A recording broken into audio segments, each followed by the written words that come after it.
Hello my dear students, myself Vikas, biology lecturer. तो हम कर रहे हैं +2 का chapter sexual reproduction in flowering plants, जो आज हमारा लास्ट टॉपिक रहेगा। इससे पहले हम कर चुके हैं प्री फर्टिलाइजेशन इवेंट में माइक्रोस्पोरोजेनेसिस और मेगास्पोरोजेनेसिस, जिसमें मेल और फीमेल गैमेट्स की डेवलपमेंट हुई थी। फिर हमने टॉपिक किया था हमारा पोलिनेशन का, पोलिनेशन भी हो चुका। उसके बाद हमने जैसे पोलन पिस्टल इंट्रैक्शन किए थे। लेकिन आज जो कर रहे हैं हम लास्ट जो टॉपिक हमारा पोस्ट फर्टिलाइजेशन इवेंट जो है, थर्ड पार्ट इस चैप्टर का। तो इसमें स्ट्रक्चर्स और इवेंट्स आएंगे। तो इसमें हम डिस्कस करेंगे एंडोस्पर्म के बारे में, एम्ब्रियो के बारे में, सीड की डेवलपमेंट और थोड़ा बहुत फ्रूट्स के बारे में बताया गया है। तो शुरुआत करते हैं। तो देखिए, पोस्ट फर्टिलाइजेशन इवेंट में क्या हो रहा है कि इससे पहले हमने क्या किया था, डबल फर्टिलाइजेशन इवेंट्स। तो डबल फर्टिलाइजेशन में एक तो क्या बन गया था, हमारे पास एंडोस्पर्म बन गया था, और दूसरा क्या बन गया था हमारे पास, एम्ब्रियो। यानी एम्ब्रियो से पहले जाइगोट, यानी मेल और फीमेल गैमेट्स फ्यूज हुए थे तो क्या बना दिए थे उन्होंने, जाइगोट। तो यहाँ पे दो ही चीज़ बता रहा है डबल फर्टिलाइजेशन के बाद, the events of endosperm and embryo development, यानी जाइगोट से क्या बन गया, embryo development and maturation of ovules. तो ये याद रखना, ओव्यूल से क्या बनता है, सीड्स, और ओवरी से फ्रूट, क्योंकि ओवरी बाहर की तरफ प्रेजेंट थी तो उससे क्या बनेगा, फ्रूट, और सीड क्या बनेगा, अंदर की तरफ बनेगा, ओव्यूल से। तो यही इवेंट्स क्या कहलाता है, आपका पोस्ट फर्टिलाइजेशन इवेंट कहलाएगा। तो देखिए, सबसे पहले एंडोस्पर्म के बारे में मैंने पहले पिछले लेक्चर में भी बताया था। एंडोस्पर्म क्या कर रहा है, एम्ब्रियो को न्यूरिशमेंट प्रोवाइड करेगा। सीड के अंदर इसका काम क्या है, रिजर्व फूड को स्टोर करने का काम है। तो एंडोस्पर्म डेवलपमेंट प्रेसीड एम्ब्रियो डेवलपमेंट, कि भाई ये कह रहा है कि भाई एंडोस्पर्म डेवलप पहले क्यों हो रहा है, किससे, एम्ब्रियो से पहले। क्यों? क्योंकि भाई इसको क्या करना है, न्यूट्रिशन देना है, इसलिए क्या करेगा, एंडोस्पर्म पहले डेवलप होएगा। तो टॉपिक में डिस्कस भी हम एंडोस्पर्म को पहले कर रहे हैं इसलिए। पी the primary endosperm cells divide क्या कर देगा, repeatedly to form triploid endosperm tissue. क्या बना दिया था उसने, प्राइमरी एंडोस्पर्म न्यूक्लियस से प्राइमरी एंडोस्पर्म सेल बना दिया था। और क्या बना रहा है वो, ट्रिप्लॉइड, यानी तीनों इकट्ठे हो गए थे तो ट्रिप्लॉइड टिश्यू बना रहा है। The cell of this tissue is filled with reserve food material. इसके अंदर क्या होता है, बहुत सारा रिजर्व फूड मटेरियल होता है। And used for the nutrition of developing embryo, और किस चीज़ के लिए यूज हो रहा है, न्यूट्रिशन देगा एम्ब्रियो की डेवलपमेंट के लिए। In the most common type of endosperm development, क्या कह रहा है, primary endosperm nucleus undergo successive nuclear division. उसके अंदर क्या हो जाएंगे, बहुत सारे न्यूक्लियर डिवीजन होंगे to give rise free nuclei, और वो क्या कर देंगे, बहुत सारे फ्री न्यूक्लियाई दे देगा। तो जैसे आपने यहाँ पे एक सिंपल स्ट्रक्चर बना देता हूँ। उसके अंदर क्या था, यहाँ पे हमारा एंडोस्पर्म की फॉर्मेशन हो रही थी, और यहाँ पे किसकी थी, जाइगोट बन रहा था, जाइगोट बन रहा था। और ये क्या था, एंडोस्पर्म। तो ये अब देखा जाए तो एंडोस्पर्म क्या करेगा, डिवाइड कर देगा। ये क्या था, एक सेल से दो, दो से तीन, चार से, सॉरी, एक से दो, दो से चार, चार से आठ, 12, बहुत सारे न्यूक्लियस की फॉर्मेशन कर देता है। फिर इसके बाद क्या कर देगा, ये फ्रीली न्यूक्लियाई है, ये क्या है, अभी फ्री न्यूक्लियाई है। फिर बाद में क्या कर देगा, ये कन्वर्ट कर देगा, इसकी सेल्स की फॉर्मेशन हो जाएगी, यानी पूरे सभी अपने अपने किनारे की तरफ आ जाएंगे, और इस प्रकार से इसकी शेप क्या हो जाएगी, चेंज हो जाती है। और इसको किस टाइप का एंडोस्पर्म कहते हैं, न्यूक्लियर टाइप का एंडोस्पर्म कहेंगे। ये क्या है, न्यूक्लियर टाइप का। यहाँ पे हम क्या कर देते हैं, एम्ब्रियो सैक के लिए जगह छोड़ देते हैं यहाँ पे। तो एम्ब्रियो की डेवलपमेंट यहाँ हो जाएगी। तो ये किस टाइप का टाइप है, न्यूक्लियर टाइप का। इसी प्रकार से ये तो क्या है, न्यूक्लियर टाइप। दूसरा होता है सेलुलर टाइप का। सेकंड टाइप देखा जाए तो कौन सा, सेलुलर टाइप का। उसमें क्या हो जाएगा, सेल नाम से पता चल रहा है, इस टाइप के में क्या हो जाएगा, बहुत सारे सेल्स में डिवाइड हो जाता है इस टाइप से। तो ये क्या होता है, जैसे प्रत्येक में एक न्यूक्लियस है, इस टाइप से भी डिवाइड कर सकते हैं, ट्रांसवर्स या लॉन्गिट्यूडनल, ऐसे भी। तो ये क्या होता है, न्यूक्लियर टाइप का।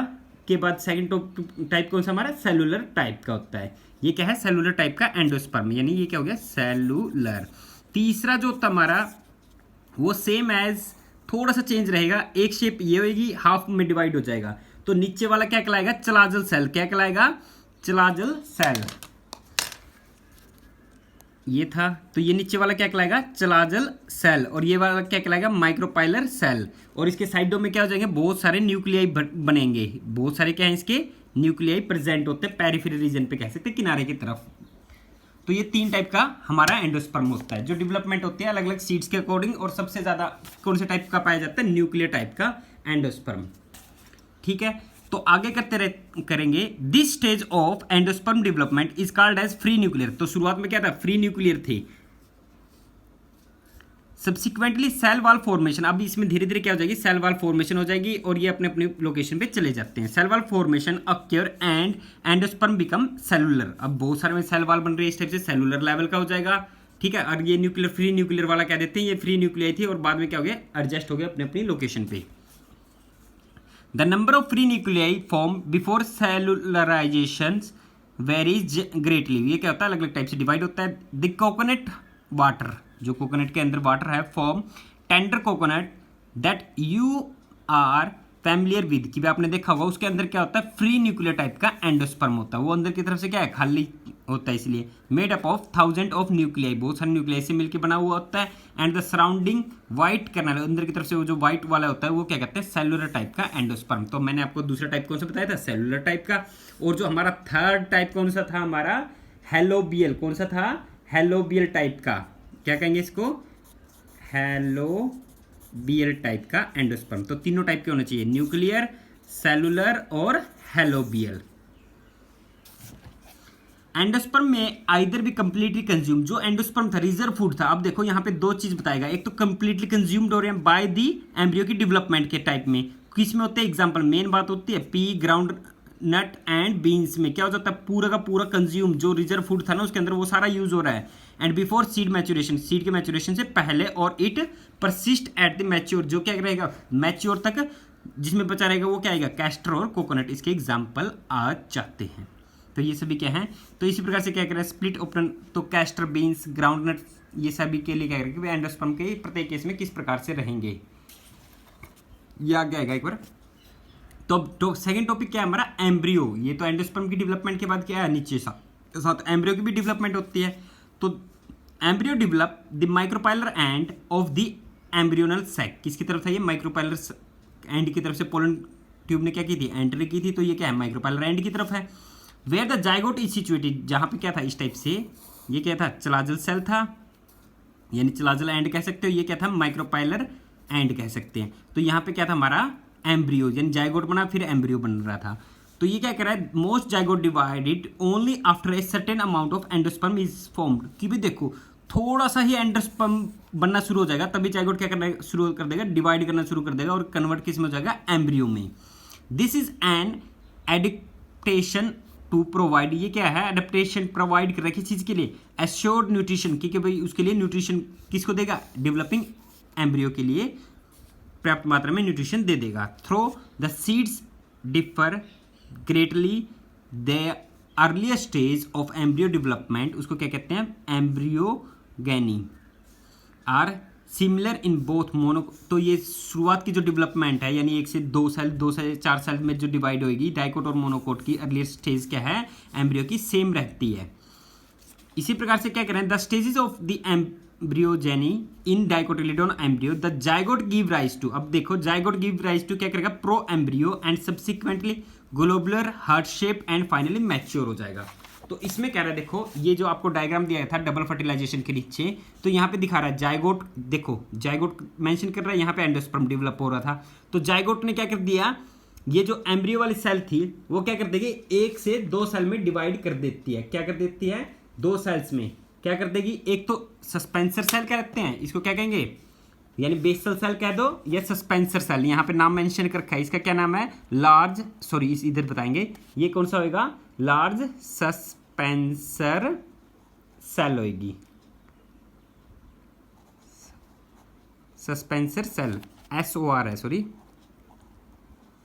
सस्पेंसर सेल है। और ये क्या होगा, स्मॉल वाला कौन सा बनेगा, एम्ब्रियोनल सेक, ठीक है, एम्ब्रियो की डेवलपमेंट के लिए जो स्मॉल वाला कौन सा कहलाएगा, एम्ब्रियोनल सेल।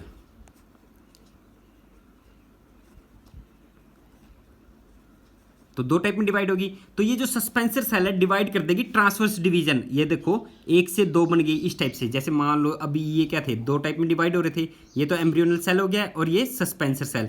अब ये क्या कर देगा, ये थोड़ा बड़ा होता है सस्पेंसर सेल, तो ये क्या कर देगा, और ज़्यादा डिवाइड करता रहेगा इस प्रकार से, मान लो ये छोटा सा हमने नीचे कर दिया एम्ब्रियोनल सेल के लिए, ये थोड़ा लार्ज होता रहेगा, और ये क्या कर देगा 1 से 2, 2 से 4 सेल में डिवाइड कर देता है। अभी मैंने 3 शो कर रखे हैं, ये थोड़ा सा बड़ा कर देना, ठीक है। फिर उसके बाद ये तो क्या कर रहा है, सस्पेंसर सेल ऐसे ट्रांसवर्स डिवीजन कर रहा है, लेकिन जो ये अब इस टाइप से आगे बना रखे हैं ना इन्होंने ये बहुत सारे, तो इससे पहले वाली जो स्टेज है, ग्लोबुलर से पहले वाली शेप बताना चाहूँगा मैं तुम्हें कि भाई इसमें क्या हो रहा है, ये वाला तो चलो लार्ज हो जाता है, फिर उसके बाद 2 और उसके बाद 2 और बना देते हैं हम 4, तो ये जो एम्ब्रियोनल सेल थी ना, ये वाली एम्ब्रियोनल सेल क्या करेगी, इस प्रकार से ट्रांसवर्स की जगह लॉन्गिट्यूडनल डिवीजन कर देगी, 1 से 2 बन गए। अब मैं नीचे वाली स्टेज मेंशन करूंगा नेक्स्ट।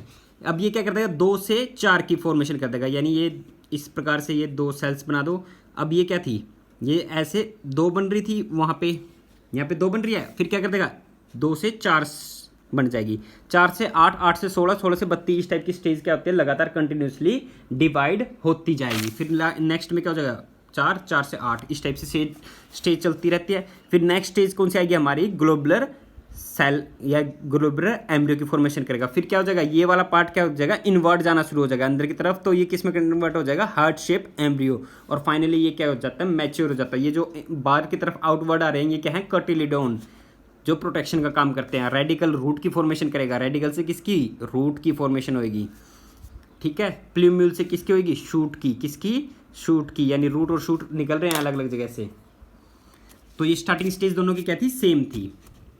अब कहता है a typical dicotyledon embryo consist of embryonal axis. एक तो क्या होता है, एम्ब्रियोनल एक्सिस होता है, एम्ब्रियो का एक्सिस हो गया, और ये कहते हैं 2 कोटिलिडोन्स प्रेजेंट है, 2 cotyledons, and the portion of embryonal axis above the level of cotyledon it is called as epicotyl. इसको क्या कहेंगे हम, epicotyl, which terminate into plumule. तो यहाँ पे देख सकते हैं इस डायग्राम में प्ल्यूम्यूल किसकी फॉर्मेशन कर रहा है, शूट की। मैंने अभी बताया था प्ल्यूम्यूल से किसकी फॉर्मेशन होती है, शूट की। और रेडिकल से किसकी होगी, आर मीन्स रेडिकल, तो ऐसे याद रख लेना, रेडिकल से रूट की और प्ल्यूम्यूल से शूट की। यहाँ से स्टेम निकलेगी और यहाँ से क्या निकलेगी, रूट, और ये क्या है, रूट कैप, उसको प्रोटेक्शन करने के लिए। और ये कोटिलिडोन्स हो गए, और ये हाइपोकोटाइल वाला पार्ट हो गया।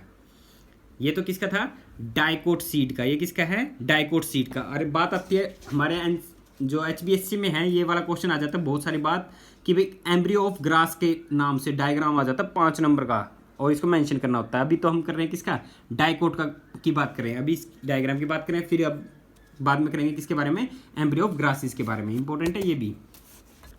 तो डाइकोट एम्ब्रियो में हम देख चुके हैं किसको, एम्ब्रियोनल एक्सिस को देख चुके हैं, कोटिलिडोन को, और एपिकोटाइल और प्ल्यूम्यूल। तो एपिकोटाइल वाला किसको मेंशन कर रहा है, प्ल्यूम्यूल। प्ल्यूम्यूल से क्या बनेगी, स्टेम की फॉर्मेशन होगी। और cylindrical portion below the level of cotyledon, जो हाइपोकोटाइल था, हाइपोकोटाइल के नीचे क्या है, रेडिकल्स, रेडिकल, रेडिकल क्या करेगा, लोअर पोर्शन पे क्या है, रेडिकल, जो रूट टिप की फॉर्मेशन कर देता है। और रूट के को कवर कौन कर रहा है, रूट कैप। तो यहाँ पे आपको इतना ज़्यादा डिटेल्स में ये डिस्क्राइब नहीं किया हुआ, बट आपको पता होना चाहिए ये किसका, डाइकोट का एग्जाम्पल है, ठीक है। रूट कैप्स और रेडिकल्स, ये सारी बातें। अब किसका करेंगे, मोनोकोट का। ये जो एग्जाम्पल किसका है, मोनोकोट का डायग्राम में। तो एम्ब्रियो ऑफ मोनोकोटिलिडोन्स पोसेस ओनली 1 कोटिलिडोन। नाम से पता चल रहा है डाइकोटिलिडोन मीन्स 2 कोटिलिडोन, यानी 2 कोट्स प्रेजेंट है, और मोनोकोट में सिंगल कोट प्रेजेंट है। इन द ग्रास फैमिली को की बात कर रहा है, the cotyledon it is called as, जो कोटिलिडोन, ये जो यहाँ पे 2 थे, यहाँ पे सिंगल कोट है ये वाला, तो इसको क्या कहते हैं, स्कल्टलम। क्या कहेंगे, स्कल्टलम, जो प्रोटेक्शन का काम करती है। एट द लोअर एंड की तरफ था embryonal axis the radicals. Lower and की तरफ, नीचे की तरफ क्या है, रेडिकल, जो रूट की फॉर्मेशन करेगा। रूट कैप यानी कोलिराइजा की तरफ क्या है, रेडिकल। कोलियोपटाइल की तरफ क्या है, शूट एपेक्स। यानी आपको यहाँ पे ये याद रखने पड़ेंगे नाम। वहाँ पे क्या था, प्ल्यूम्यूल से शूट की फॉर्मेशन हो रही थी, यहाँ पे मोनोकोट में क्या कहेंगे, coleoptile and coleorhiza. Rhiza means root की फॉर्मेशन, पटाइल मीन्स स्टेम की फॉर्मेशन, जो शूट की करेगा। तो अब देख लेते हैं नेक्स्ट कहता है, at the lower and the embryonal axis has radical, जो रूट कैप के इनक्लोज होती है, अनडिफरेंशिएटेड शीट के साथ कवर होते हैं, जिसको क्या कहते हैं, कोलेराइजा। और दूसरा कहता है कोलियोपटाइल, जो स्टेम की फॉर्मेशन कर रहा है। And the portion of the embryonal axis above the level of attachment, जहां पे स्कल्टलम था, यानी सिंगल कोट था मोनोकोट का, इज द एपिकोटाइल। तो epicotyl has a shoot apex. Epicotyl के पास क्या है, शूट अपेक्स हो जाता है, और फ्यू लीफ प्रिमोर्डिया, जो कुछ एक लीव्स की फॉर्मेशन कर देते हैं, उसको क्या कहते हैं, कोलियोपटाइल कहते हैं। आई होप कि यहाँ तक समझ में आ गया होगा। तो मोनोकोट में हमारा जो HPSC में सबसे ज़्यादा इंपॉर्टेंट डायग्राम हमारा LS ऑफ ग्रास का है। फिर आता हमारा किसकी डेवलपमेंट, सीड की डेवलपमेंट। सीड किस प्रकार से होता है, अब देखो, ओव्यूल से क्या बनता है, ओवरी से तो फ्रूट बन रहा था, अब ओव्यूल की बात आती है। ओव्यूल जो सीड्स ओवरी के अंदर प्रेजेंट थे, अब वो क्या करेंगे, सीड की फॉर्मेशन। एंजियोस्पर्म की बात चल रही है, एंजियोस्पर्म में जो seeds are is the finally product है सेक्सुअल रिप्रोडक्शन का। तो ये क्या करता है, it is often describe as fertilized ovule, ये किससे बना है? ओव्यूल से बना हुआ है। Seeds are formed inside the fruit, ये भी पता है हमें फ्रूट के अंदर होता है। तो seed typically consist of seed coat, जो बाहर की कोट होते हैं उसको क्या कहते हैं? कोटिलिडन। कि भाई वो क्या कहलाता है? कोटिलिडन, जो बाहर की सीड की पार्ट को कहते हैं। And the embryonal axis and the cotyledon, यहाँ पे दिखा रखा है सीड कोट, जो बाहर, जैसे आप चने का, बीन्स का देख सकते हो, दो पार्ट्स में डिवाइड हो जाता है, चाहे बादाम हो। और ये वाला क्या है? उसका एम्ब्रियोनल एक्सिस, ठीक है, माइक्रोपाइलर एंड चलाजला एंड ये वाला। कोटिलिडन क्या करते हैं? प्रोटेक्शन करते हैं और रिजर्व फूड एंडोस्पर्म को स्टोर करते हैं और इसकी डेवलपमेंट में हेल्प करते हैं। तो इसके बेस पे the cotyledons of the embryo are simple structures and generally thick and swollen, क्योंकि ये थोड़ी सी थिक और स्वोलन है। क्यों कर रही है? क्योंकि एक स्टोरेज ऑफ रिजर्व फूड, इसके अंदर क्या होता है? रिजर्व फूड स्टोर होता है एज इन लेग्यूम्स। जितने लेग्यूम्स किसे कहते हैं? जितने भी दालों के एग्जाम्पल आ जाते हैं, जितनी भी दालें आती हैं, और वो क्या करते हैं? नाइट्रोजन का फिक्सेशन कर देते हैं। कहाँ? सोइल में। तो लेग्यूम्स काफ़ी इंपॉर्टेंट हैं हमारे इन्वायरमेंट के लिए। तो देखो, अब इनको सीड को दो टाइप में डिवाइड कर दिया गया है, एल्बुमिनेस सीड्स और नॉन एल्बुमिनेस सीड्स। किसके बेस पे? इसके रिजर्व फूड के मटेरियल के अकॉर्डिंग। तो देखिए, सबसे पहला करेंगे नॉन एल्बुमिनेस सीड्स। ये सीधे नाम से पता चला नॉन, इसके अंदर एंडोस्पर्म नहीं होगा शायद, कंप्लीटली या तो यूज हो जाएगा। तो नॉन एल्बुमिनेस सीड्स क्या होते हैं? These are seeds have no residual endosperm as it is completely consumed. कि भाई यहाँ पे कोई भी एंडोस्पर्म नहीं बचता, यूज हो जाता है। किसके द्वारा? कंप्लीटली कंज्यूम्ड ड्यूरिंग एम्ब्रियो की डेवलपमेंट के टाइम में जितना भी न्यूट्रिशन था वो क्या कर लेंगे? यूज कर लेंगे। इंपॉर्टेंट है ये एग्जाम्पल भी। पी एंड ग्राउंड नट, इसके क्या है? एग्जाम्पल। तो एल्बुमिनेस सीड्स किसे कहेंगे? जिसका इसमें तो कंप्लीटली कंज्यूम्ड हो रहा है, उसमें क्या हो जाएगा? बचेगा। The seeds retain a part of endosperm, थोड़ा सा पार्ट किसका रख देगा? एंडोस्पर्म का, as completely not completely used, कि वे पूरी तरह से यूज नहीं कर पाएगा ड्यूरिंग एम्ब्रियो डेवलपमेंट के टाइम में। तो एग्जाम्पल कौन कौन से आगे? वीट, मेज, बार्ले, कैस्टर, सनफ्लावर एटसेट्रा। ये किसके एग्जाम्पल हैं? आपके एल्बुमिनेस सीड्स के। अब एक पेपर में क्वेश्चन आ जाता है नीट नाट जैसे में, तो क्या कह रहे हैं? ओकेजनली इन सम सीड्स, कुछ एक सीड्स में कौन कौन से? एग्जाम्पल नाम याद रखना, ब्लैक पेपर एंड बीट। चकुंदर, बीट मतलब चकुंदर, और ब्लैक पेपर काली मिर्च होगी। तो इसमें रिमेनेंट बचा रहता है क्या? न्यूसेलस। न्यूसेलस आपने देखा था कहाँ पे?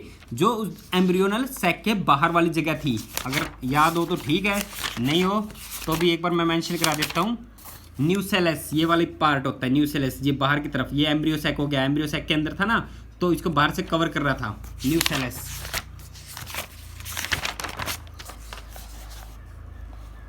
तो ये क्या कह रहा है? मेन बात है इसलिए बता रहा हूँ। रिमिनेंट न्यूसेलस, कि भाई न्यूसेलस क्या रहता है? बचा रह जाता है। आल्सो परसिस्टेंट, बचा रहेगा, जिसके कारण से the residual persistent nucellus is called as perisperm. तो पेरिस्पर्म के एग्जांपल पूछ लेगा, ब्लैक पेपर एंड बीट्स कहेंगे, ठीक है। और इसमें क्या आता है? न्यूसेलस बचा रहता है, तो इसी को क्या कहते हैं? पेरिस्पर्म। बात आती है इंटेगुमेंट की। जो आउटर इंटेगुमेंट थे वो प्रोटेक्शन का भी काम कर रहे हैं ऑफ द ओव्यूल। वो क्या होते हैं? हार्ड एज टफ, कठोर भी होते हैं, जो प्रोटेक्टिव सीड कोट का काम करते हैं। सीड कोट का काम कर रहे हैं, जैसे टेस्टा कह देते हैं, बाहर वाली लेयर होती है, आपने देखी भी होगी। तो micropylar remain as a small pore, बाहर की तरफ। जैसे आपने चने का एग्जांपल ले लेते हैं, तो उसमें क्या होता है कि भाई छोटा सा होल सा दिखेगा जहाँ से वो अटैच होता है। तो micropylar remain as small pore in the single seed coat. वो क्या? सिंगल सीड कोट में होता है। दिस फैसिलिट एंट्री ऑफ, इसी से क्या होगी? एंट्री होगी ऑक्सीजन की, वाटर की, जो क्या करेगा? और लाइट की भी एंट्री कह सकते हैं। लाइट भी चाहिए होती है सीड की जर्मिनेशन के लिए। एज द सीड मैच्योर, जिससे क्या हो जाए? सीड मैच्योर हो जाए। It's water content is reduce. अब देखो, कोई भी सीड होता है उसका वाटर कंटेंट क्या हो जाएगा? घट जाएगा। कब? सीड बिकम, जब रिलेटिवली ड्राई हो जाता है। जब मैच्योर होएगा सीड तो क्या हो जाएगा? थोड़ा सा ड्राई हो जाता है, उसका शेप घट जाता है। तो कितना परसेंट कम हो गया? मॉइस्चर उसमें से 10 से 15%, यानी सीड का वेट कम हो जाता है और वो उसकी शेप भी चेंज हो जाती है। किसकी? मैच्योर की।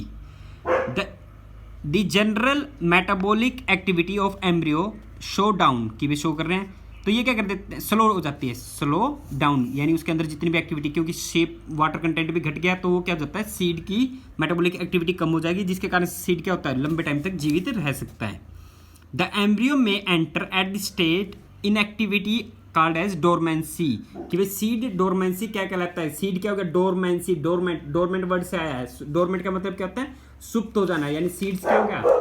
मतलब डेवलप नहीं कर पा रहा, तो वो क्या कहलाएगा? सीड डोरमेंसी, यानी सीड डेवलप नहीं कर पाया। तो डेवलप कब होएगा? सिर्फ और सिर्फ फेवरेबल कंडीशन में, जब फेवरेबल कंडीशन इसके लिए अनुकूल होगी, यानी लाइट, टेम्परेचर, वाटर, मॉइस्चर, ये सभी चीज़ें कंडीशन अगर इसको मिल जाती है, तो seeds of such plants are said to be dormancy. क्योंकि ये क्या करेंगे? These are condition where the seeds, तो इसकी डेफिनेशन लिखना चाहते हो तो लिख सकते हो कि ये वो कंडीशन होती है, these are the conditions of the seed when it fail to germinate even through the environmental condition. कि भाई वो क्या कर रहा है?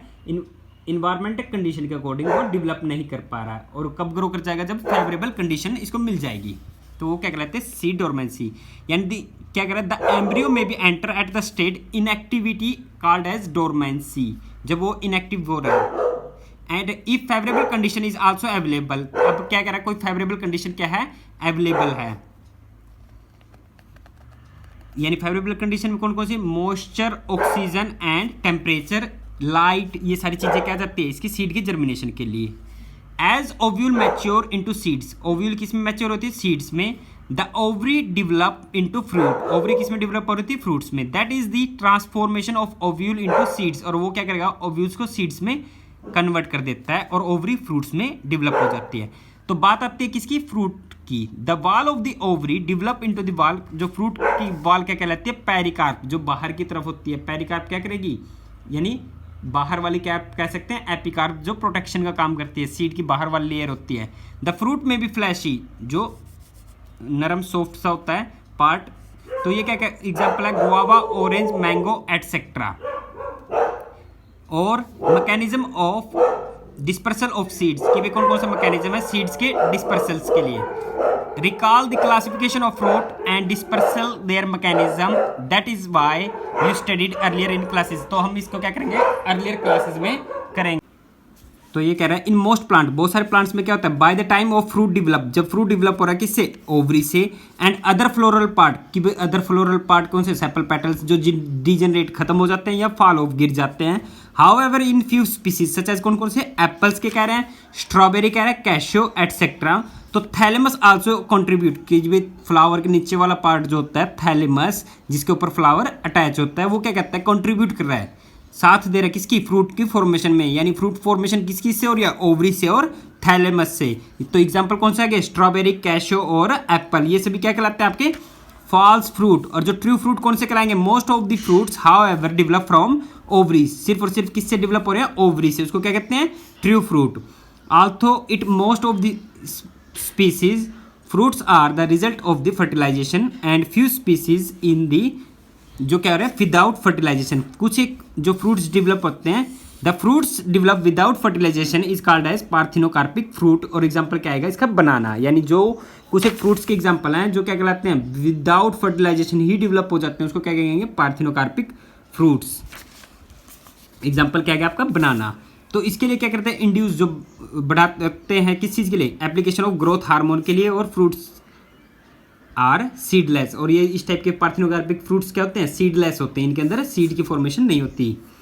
तो ये इसी प्रकार से नेक्स्ट कहता है seeds offer several advantage to angiosperm. Seeds का क्या है? बहुत सारे फायदे हैं एंजियोस्पर्म के लिए।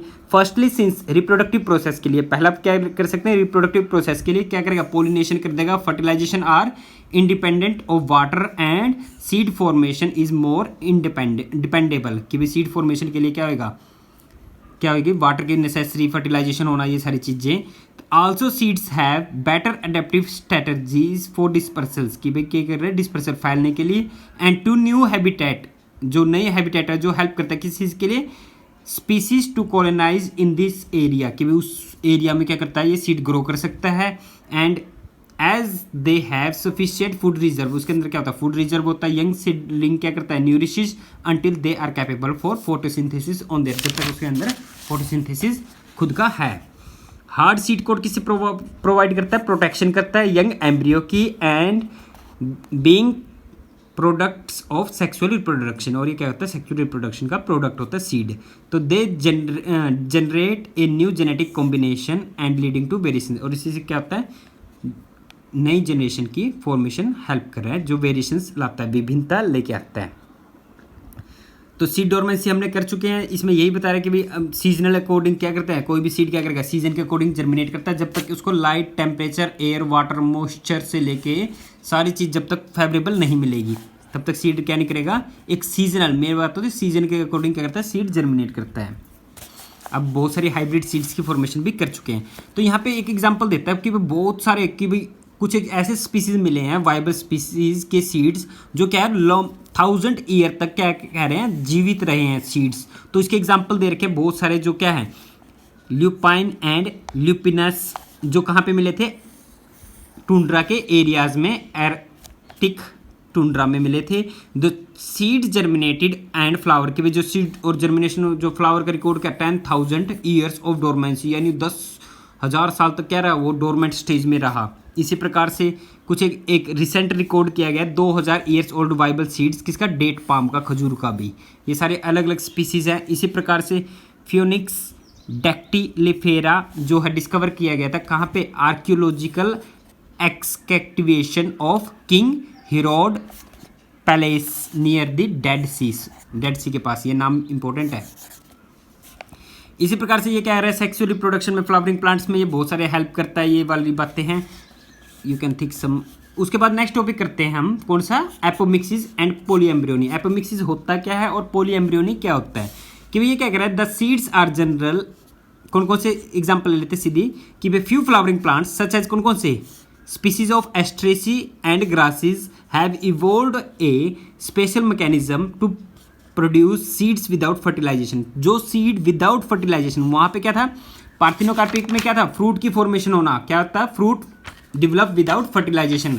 और जहाँ पे सीड विदाउट फर्टिलाइजेशन डिवेलप हो उसको क्या कहते हैं, एपोमिक्सिस कहेंगे। ठीक है, तो ये वाली चीज़ थी। कुछ एक स्पीसीज के बारे में कह रहा है, जो diploid sales is form without reduction division, यानी डिप्लॉइड एग सेल है ना, वो क्या किस में नहीं जाएगा, रिडक्शन, हाफ नंबर में नहीं जाएगा। डेवलप क्या कर देगा, एम्ब्रियो विदाउट फर्टिलाइजेशन, और एम्ब्रियो क्या कर देगा, डेवलप हो जाएगा विदाउट फर्टिलाइजेशन के।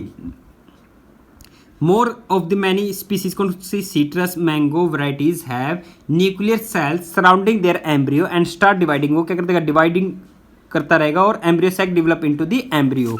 तो ये क्या कर देता है, more than one embryo in seed, एक से ज्यादा एम्ब्रियो जिस सीड के अंदर होगा उसको क्या कहेंगे हम, पोली एम्ब्रियोनी। क्या कहेंगे उसको, पोली एम्ब्रियोनी। इसी प्रकार से आजकल सीड्स की हाइब्रिड वैराइटीज बनाई गई है, वो क्या कर देते हैं, इन ओवर फूड एंड वेजिटेबल्स के द्वारा जो क्या कर रहे हैं, कल्टीवेशन, उनका हम ज़्यादा से ज़्यादा क्या करें, उनको बो रहे हैं, उगा रहे हैं, खेती कर रहे हैं। तो cultivation of hybrid has tremendous increasingly, ये किस चीज़ के लिए यूज़ कर रहे हैं, हाइब्रिड का, ज़्यादा से ज़्यादा प्रोडक्टिविटी, पैदावार को बढ़ाने के लिए। तो बहुत सारी प्रॉब्लम्स आती है हाइब्रिड की, क्या होता है, ये थोड़े एक्सपेंसिव होते हैं, कॉस्टली फार्मर के लिए, तो जिसके कारण से क्या हो जाता है, हर एक फार्मर यूज़ नहीं कर पाता। तो ये क्या कर रहा है, then the farmer can keep using of hybrid seeds के लिए to raise new crop earlier after year does not have building up, कि भाई ये क्या कर रहा है, उनको मेंटेन बनाने के लिए, तो इसके लिए बहुत सारे इंडस्ट्रीज, लैब, ये सारी चीज़ें बनाई गई है ताकि ज़्यादा से ज़्यादा सीड्स की वैराइटीज़ इंप्रूव कर सके और प्रोडक्शन ज़्यादा से ज़्यादा ले सके। तो थैंक यू सो मच, इतना ही रहेगा आपके आज के चैप्टर में, और ये चैप्टर कंप्लीट हो चुका। अगर कोई प्रॉब्लम हो, कुछ भी हो, आप पूछ सकते हो। Take care.